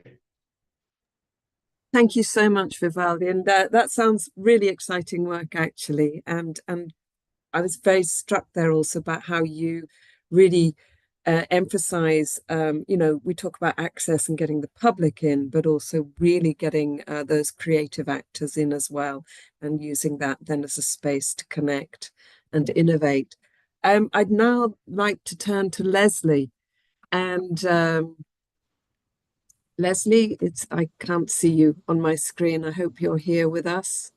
Yes, you are. There you are. Great. Hi. Sorry, I just had to flip screens there. And really, in a way, put the similar question to you in terms of libraries. How does this work in practice? How do you see this taking place within these institutions? So, of course, libraries work in great collaboration, as Katerina mentioned, with other parts of the GLAM sector, the museums and the galleries and the archives. Libraries are a place where people gather. So yes, they come to find information and to get access to knowledge. At the same time, they come together to be able to connect. And libraries really are all about prosperity, because they focus on ensuring, working in collaboration with educators, that in fact people can read, that they have literacy. And the Public Library Act of 1850 in the UK said that it was creating public libraries to be able to allow people to better themselves, to allow society to be better. I would say now that we've reframed that, and I know Vickery Bowles from the Toronto Public Library, one of the larger public library systems in North America, was saying that libraries are all about ensuring that individuals are successful. And if each individual in society is successful, then actually the economy will be successful and the country will be successful. Now, libraries aren't just about the traditional colonial collections of print.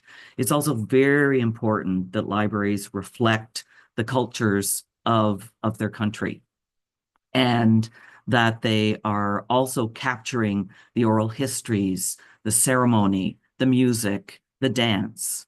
And so they are a place where you can get a full picture of culture, and perhaps of the cultures of a country. I know in Canada, as an example, we not only talk about the two founding nations of French and English, but of course the original peoples, the Indigenous people, the First Nations, Inuit and Métis Nation. And we need to be sure that libraries reflect all of those communities, and that they are celebrating the stories of traditionally marginalized peoples to enable them to be part of the prosperity of their country. Thank you very much indeed, Leslie. And again, really, it's coming across very clearly to me, this emphasis on using these spaces as interconnection, but also, as you were mentioning there, as essential resources for skills that can be used then in other areas, as you were highlighting. And I love that image that you give, almost of like this 360-degree, as it were, mirror of the diverse cultures that make up our societies. I'd finally now like to turn to Adala and put this question to you, but slightly different, because you, with your economist's hat on, I think, what can you tell us about how we can evidence these links, and what this brings? Also speaking from the experience of historic England, how does cultural heritage promote prosperity from your vantage point? Thank you. Thanks, Alison. It's so lovely to be here to talk about this, because it's something that consumes my life, is how do we demonstrate the value of heritage? We have such a wonderful sector out there doing such wonderful things, but one of the real challenges for us, I believe, is when we talk about prosperity, is ensuring we talk about it in the broad way that Ekaterina mentioned, is that we cannot just look at orthodox economic metrics, which are market-based metrics, it misses a huge part of the value and the things that people actually value. So we're always trying to think of the triangle, which is how cultural heritage sits within the economy, within society, and within the environment.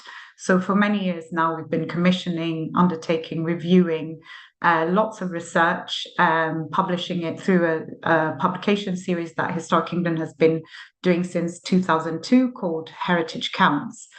And I guess really from my perspective, there is a real need for us to demonstrate the values and the contribution of heritage to this broad concept of prosperity, because we work in a language community where we understand our technical details. But I will say that when I entered the sector as an economist, I didn't understand and I didn't find the evidence there. People say it, they know it. We know that heritage is good for people. We know people visit heritage. We know that it contributes to health and well-being. But what you need to do when you're speaking within certain circles within their language community is to translate that into visitor expenditure, visitor numbers. You need to translate it into quality life adjusted years, well-being adjusted life years. We need to translate it into avoided carbon, because reusing and restoring helps us do that. So what I advocate and what our team advocates for is really, let's take this excellent work that the sector knows about the richness that our cultural heritage provides, and let's translate it into a language that other wider decision makers understand and use. Because when they don't understand it, when they don't use it, and they don't make decisions based on what we know is that emotions matter, feelings matter, and people feel really strongly about our culture and heritage. And we can include these things in economics, in social research, and in environmental research. Thank you. I've gone over. No, you haven't at all. That was fantastic, Adala. And I think you raised some really important points there. You know, going beyond saying it and knowing it, we need to translate it. And I thought that was a really powerful what you highlighted there in terms of the other metrics that we need to be thinking about when we translate it in order for it to make sense to other sectors. And in a way that actually is a perfect segue, I think, into my next question to our panel, which is what kind of practical strategies or cross-sector partnerships could enhance this contribution. And I'm going to flip the order round, actually. And so, Adala, I'm going to come back to you, since you were last on the first question. Now, if you can start us off on this second question. So how do you see that we need to work with other sectors in order to be able to emphasize that translation? Thanks. So one of the things we do know, and we've discovered over time, is heritage is diverse. We've got lots of diversity. It tells so many different stories of so many different communities. So it makes it complicated. And so that's why I think many people haven't done it. And that's why it is the duty of us as a heritage sector to do it. And what we've been working on recently is how do we create a framework? Because one of the things we find is we do a lot, lots of organizations are doing a lot, but we're not doing it under a joint framework. So it comes across as piecemeal, as fragmented, and doesn't make that cohesive story. So at the moment, we're working with the UK's Department for Culture, Media and Sport on a program called the Culture and Heritage Capital program. And I'm what they call a principal investigator on a project, really trying to develop this joint framework that enables us to really think very much, it's an economic-led framework, but very much enables us to think about prosperity in its broadest sense. And in doing this work, it's been so interesting because I've been working in the sector for 11 years, but it really means when we're trying to think about the transmission from heritage as a thing to well-being as the final outcome, which is what we see as the final outcome. We've been on a journey. We've been through psychological literature, which is so articulates so well how aesthetics, experience, or perceived authenticity, how that matters to health outcomes, mental health outcomes. Neuroscientific research tells us how we react to certain things and why we feel certain things, and therefore why we value and we choose those things. We're also going into sociological literature, which examines the biosphere and how it interacts with people. So it's really diverse. And I think one of the things is within this framework, we really want it to move beyond sort of the things we do into much more academic literature, which explores these concepts within this framework. We also really want to engage our stakeholders more broadly, because it can be quite intimidating in trying to put these different communities together, and how we translate what we're doing in economics into something that is clear and understandable to our stakeholders. But also a very big area for us is private sector. There's a lot of consultants doing a lot of work for different public sector bodies, and it's reaching to them and ensuring that we're all kind of again singing from the same hymn sheet. So that's really our goal. Yeah, thanks very much indeed, Adela. And you know, that just sounds absolutely fascinating, you know, ranging right the way through to neuroscientific research and new findings there. I'm going to now turn to Leslie and ask you, you know, how do you see cross-sectoral partnerships? And we've had some very exciting stuff from Adela. Where do you see that going in the museum? In the libraries sector? So in libraries, partnerships are actually critical. Libraries partner across all different kinds of organizations, and it's something that IFLA works hard to support its members in understanding the impact, potentially, of partnerships. Libraries are about their collections and about their spaces and the people, and ensuring that they enable access. So they will often collaborate with other GLAM organizations, as I mentioned earlier, but they also have many community partnerships where they're working with community leadership, with representation groups, of course, with local government, with civil society organizations, and they feel that these partnerships are sort of beyond kind of a project approach. It's much more about building relationship and maybe doing a series of projects and being able to take advantage of opportunities to be able to support the local priorities. There's also work that's going on to try to reduce the barriers to access to information, and that's an important aspect. What I would say is that libraries often work in close collaboration as well with law enforcement and customs officers about the worry about the trafficking of cultural property.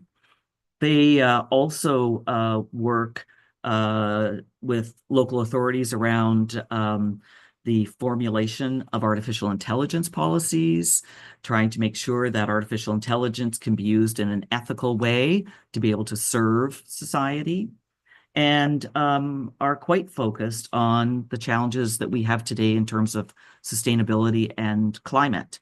And so collaborate with climate authorities, trying to ensure that we have a resilient environment, and that we can also protect our libraries and their collections from climate change and things that intervene with that.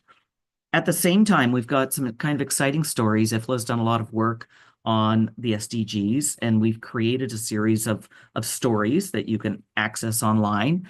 Kind of a really lovely story is about the Singapore National Library Board, where they partner with the Autism Resource Center, and they've established a satellite digitization center where individuals with autism can be employed as digital services assistants to digitize documents from their massive heritage collections. And this creates a really fabulous collaboration that serves the community and creates very great opportunities for employment for people from the group of people who are living with autism.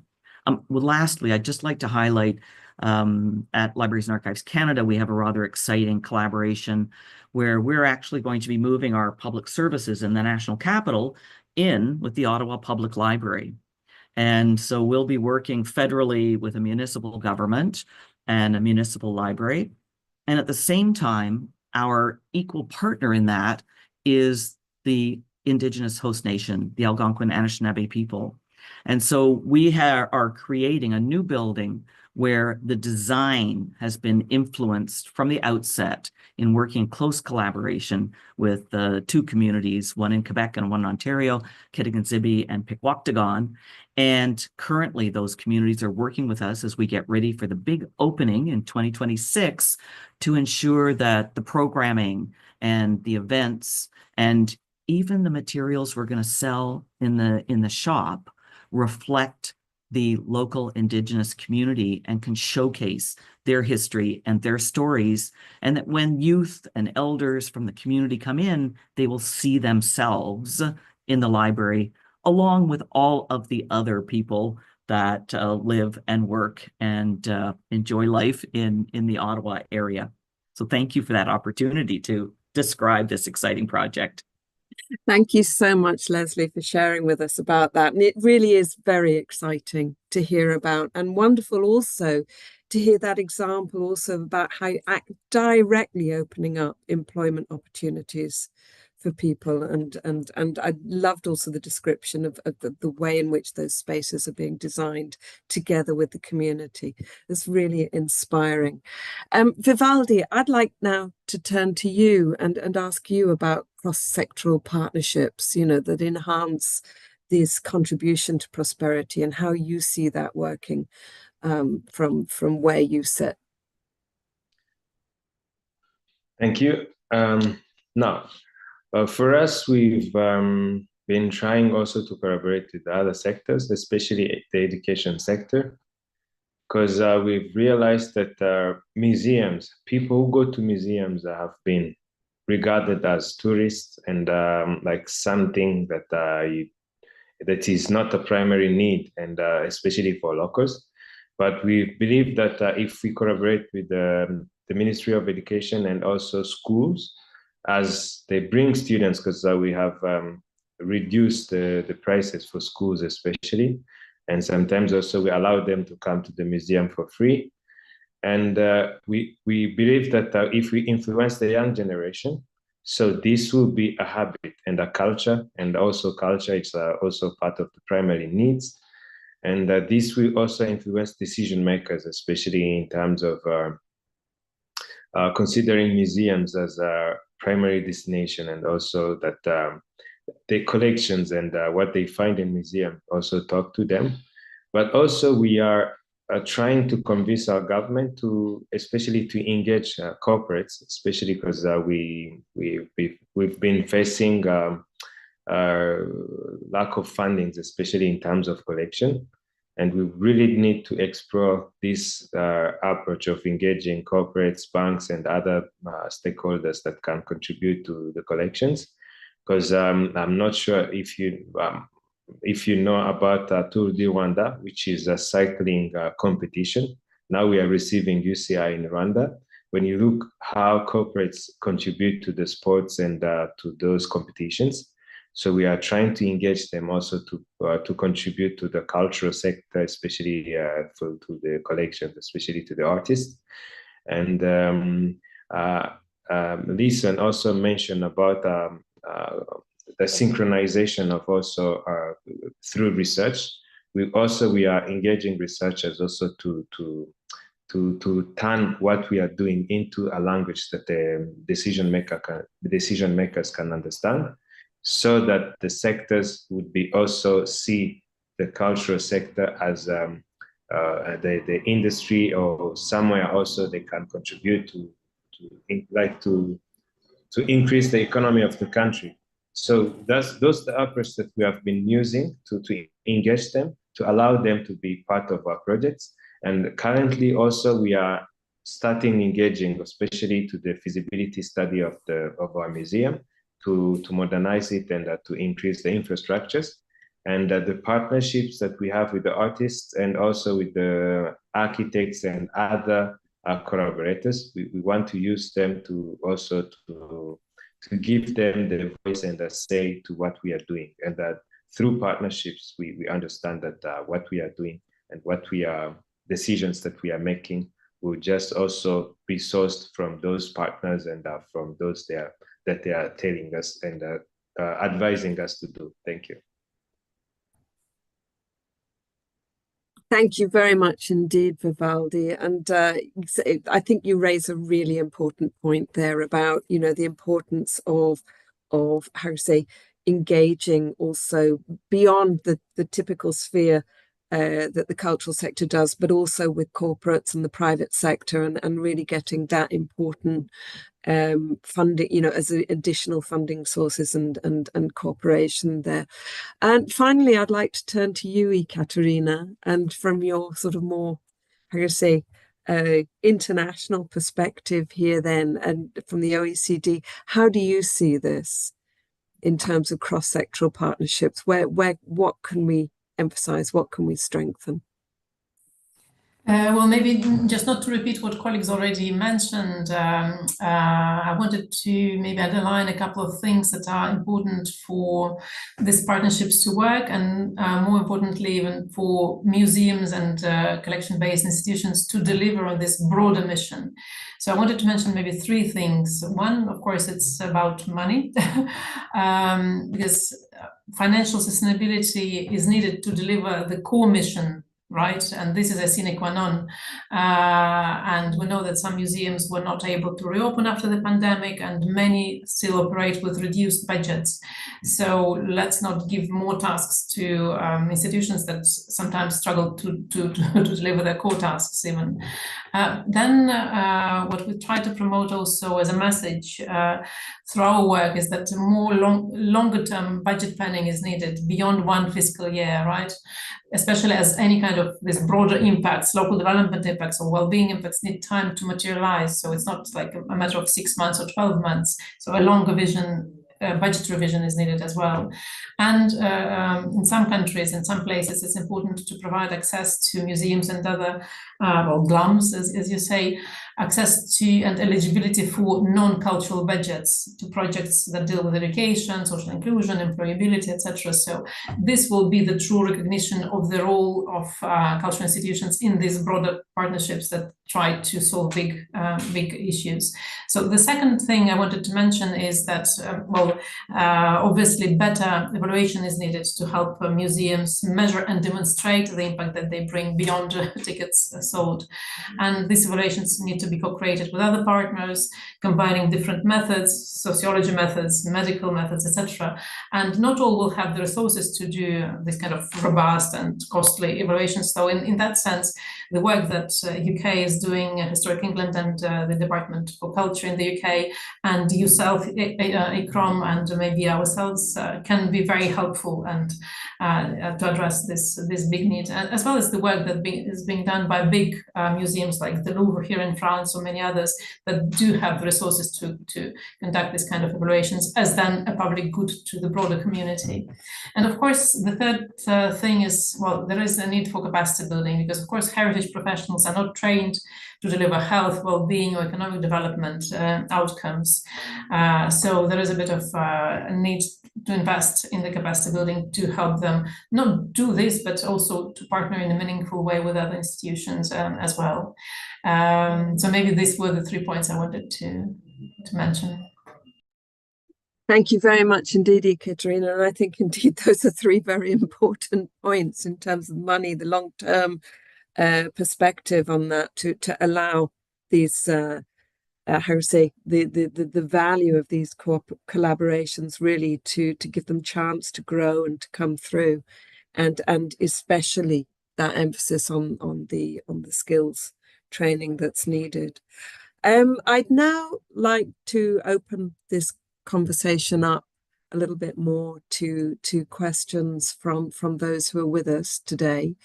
And I just to start us off, I mean, I have a question here that's been raised, which is with regards to sustainable development, which is a rights-based agenda.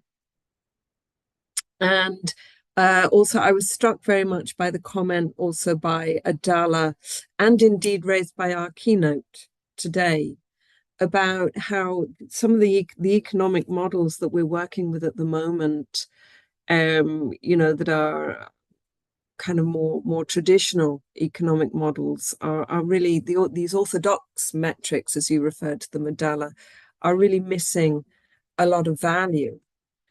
And how can we raise awareness and use of the rights perspective, but at the same time, so we don't overuse those economic models whilst, emphasizing this connection?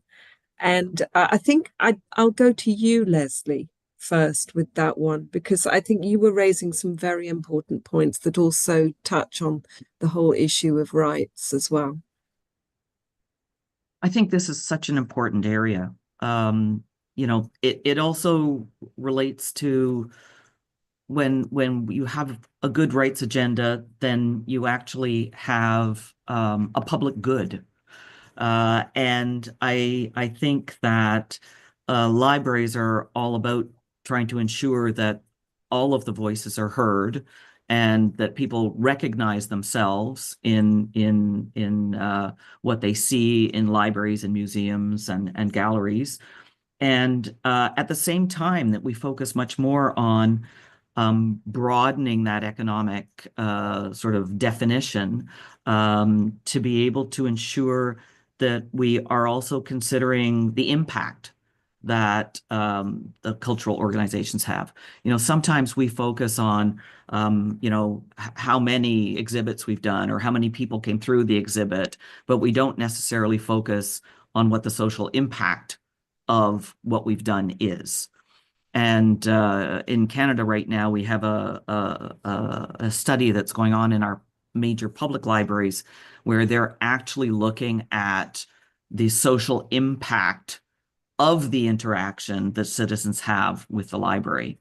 And then they are able to present that to the decision makers, to the influencers, to demonstrate how it actually does ensure that people have the rights they need to be able to get access to what they require to be able to be successful. And I think sort of shifting the way we look at this is very important. Just on one other note, I find it very interesting that around 10 years ago, there was quite a bit of focus as well on cultural diplomacy. And libraries are a very big player, as are museums and artists and authors in cultural diplomacy. And there seems to have been a shift to more focusing diplomacy on those pure economic indicators that you've referenced, rather than seeing the importance that cultural activities and can play in terms of creating those relationships between countries and looking more globally at the economic impacts.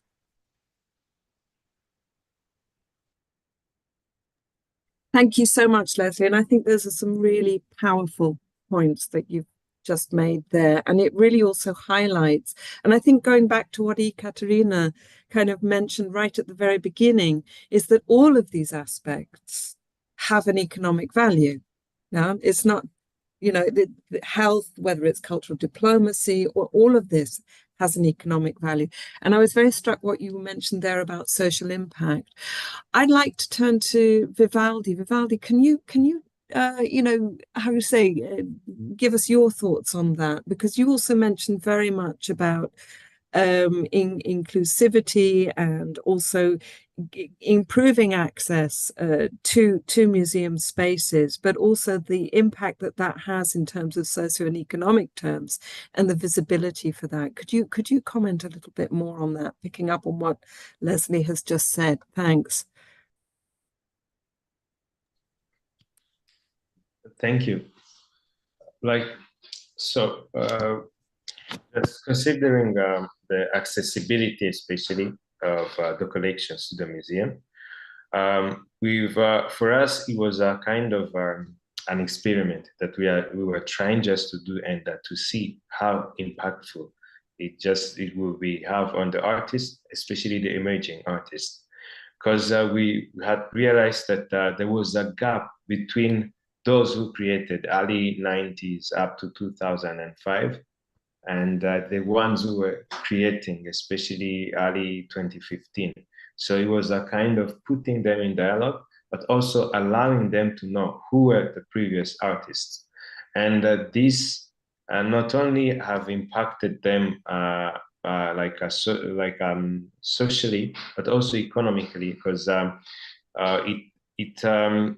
let me just talk about what we call the intellectual property, because they were also not aware of copyrights and intellectual property. And you could find some of the artists tending to copy paste what others have been doing. And they were not aware of that it's also punished by the law, but also the public is seeing what they are doing. And career-wise, it's not going to take them anywhere. So it was a kind of an education, first of all, but also to inspire them to come up with their proper signature, but also being inspired from others, from other artists. And another thing was that giving access to the museum. It was a kind, our museum is no longer regarded as a classic museum, whereby the curator and the director of the museum is the one or she's the one who decides what to do. But also the artists, they have the voice and they have been our ambassador. They have been the ambassadors to the museum. And as we create the visibility of our collections, but also of the artists in general, so it has been impactful for both the museum, but also for both the creative sector. Thank you. Thanks a lot, Vivaldi. And I think that, also what you're highlighting there with regards to, there's so many things we could touch on here, really, but the importance of IP rights and also being able to protect your own IP for, people working in the creative industries is really, really important. I've got a question here for Adala, actually. With regards to the time frame for the work with the DCMS, the Cultural and Heritage Capital framework that you mentioned. When is it due out for people to start to be able, when will it be available for people to be able to start using it? And also the person asking the question, this is from Helen Wilson. Is there an opportunity also for people to feed into it? To also add their perspectives. Yes, definitely. And we're really keen to hear from people. We're just about to do quite a small survey with international stakeholders, which will be coming from an organization called Heritage Strategies International. And I will share links with Alison and Ikram that I'll be really keen to share with everyone to hear what people's perspectives on this are, because I know that it's not it can feel quite threatening, the use of economics as a tool, and it's just how do we communicate this with our stakeholders? How do we ensure that we hear people and adapt our model to better capture what arts, culture and heritage sectors deliver in terms of cultural value? So that's ongoing. The project completes in February. The project I'm working on completes in February, end of February 2026. And we have lots of stakeholder engagement sessions, and there is an email, which if you're interested, please do send me an email and we will reach out. We have a big database of people that we're contacting and inviting to workshops to talk about this. So I'm happy to add that email into this conversation. Great, thanks very much indeed, Adala. And I think finally in this round of questions, I'd just like to turn to you, Ekaterina, and just ask you, do you think that this is something then that could be picked up and perhaps extended to other contexts beyond the UK? I mean, is this the sort of thing that OECD, in terms of developing new approaches and metrics to actually being able to evidence this contribution. Can you share with us your thoughts on that? No, definitely. Well, we see a lot of need and a lot of demand for better estimates, not only of economic impact of the sector. Well, even calculating the economic impact is not an easy task. We can do it sometimes at national level, not for all countries. But it's much more difficult at city level, for example, to say how many jobs the cities have in cultural sectors, for example. Even this is still very difficult. So there's a lot to do in this area still. But yeah, calculating the social impact is such an urgent agenda. But I do think DCMS is really leading the way there very much so. And for us, yeah, this is one of the areas of work where we would really want to step in and contribute, also building on the work that OECD has been doing on well-being in general and the well-being framework, etc. So putting culture into those frameworks would be quite a step forward. And what we are also looking into is, well, you mentioned this right to culture concept in a way. Maybe it's about equality of access to cultural opportunities across geographies, across incomes, across educational levels. It's about putting, in one of the ways to do it in practical terms for us is to try to put culture on the map. There are so many data generated by OECD, also spatial data, but there's so little culture data in those on those maps. So maybe this is something that we are looking into for the like a future work area for ourselves there. Thank you so much, Ekaterina. And I must say, it is very exciting to hear about all this work at different levels and also these really practical examples that we've been hearing about as well. I'm just going to bring this then to a conclusion and just ask each of our panelists just very, very quickly to summing up, looking ahead, what is your message for the future then with regards to using culture to promote prosperity? I'd like to start off with Vivaldi. What's your message? So my message would remain to give the accessibility to the collections for the institutions that are having them, to give access to everyone who wants to access them and create more visibility, but also document those collections as long as they can, because in the nearest future we won't be here, but the young generation and the next generation also would have more information about what we've collected so far. Thank you. Thanks a lot, Vivaldi. And what about you, Ekaterina? What would be your message? Well, maybe it's not a message, but it's a wish for our own work. And I really connect with what Adela was saying is, well, maybe our mission is very much to translate into economic terms the value that the culture brings, while also remaining credible to the cultural sector. So not being not translating in a primitive way, and still really acknowledging the whole value that the sector brings. So that's a bit of a objective. Thank you so much. And Leslie, your message or your wish, if you like? My wish is that culture would be recognized as having so many complexities and facets, which is what makes it so rich. And when you have museums and libraries and archives and galleries that can celebrate and that can just expose people to the stories and to the artifacts of their cultures, but also of other people's cultures, then it creates, I think, a much healthier environment where people can celebrate themselves, but they can also celebrate others. And I think that libraries, archives, galleries, and museums play such a key role in bringing people together and not focusing on where perhaps we are polarized or have differences, but where we can have civil discussion and debate and learn each other's stories and celebrate those stories. And I think it would be wonderful to see all of the GLAM sector really reflected in the cultural objectives that we're all trying to create a better world.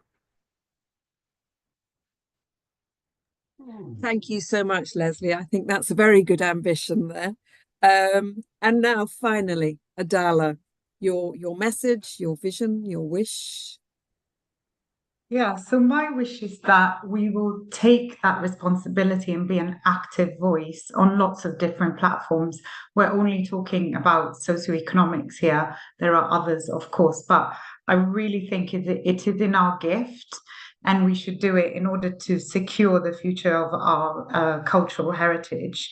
I guess for me, I'm always surprised by how people outside the sector really struggle to make that connection that we've discussed today about cultural heritage and prosperity.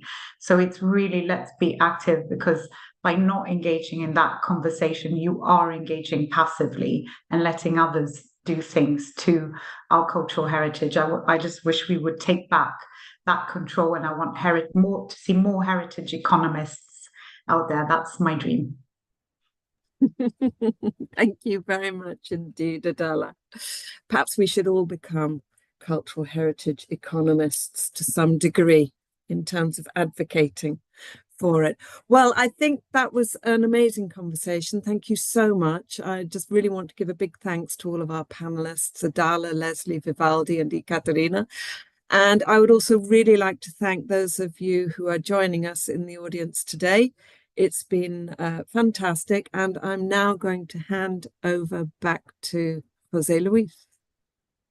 And a big thanks to you all, also, Alison. I mean, together with our heartfelt thanks to our distinguished panelists for your invaluable insights and inspiring messages and views for the future. I'm sure this perspective shared here today will meaningfully inform the conference outputs and recommendations and help shape future action across sectors. And this conversation has been yet another powerful reminder of the potential of collections to contribute to inclusive and sustainable development when we work together across sectors with intention and creativity. So a big thanks to you all, and we look forward to continuing the dialogue beyond today. Thank you so much. So before we move to the next session, so for those of you in the audience who joined today's presentations and panel discussion, but will not be participating in the interactive breakout sessions, a big thanks also to you for being part of this important exchange today. And we look forward to welcoming you back tomorrow for more thought-provoking presentations and conversations, of course, also including our intersectoral panel on the topic of collections and peace. So we look forward to seeing you tomorrow if you're not joining the breakout room session, but we hope to see you all there. If you're joining back tomorrow, again, it's the same Zoom link. And for those of you who've been registered for today's breakout sessions, we reconvene there through the dedicated Zoom link in 10 minutes after a short comfort break.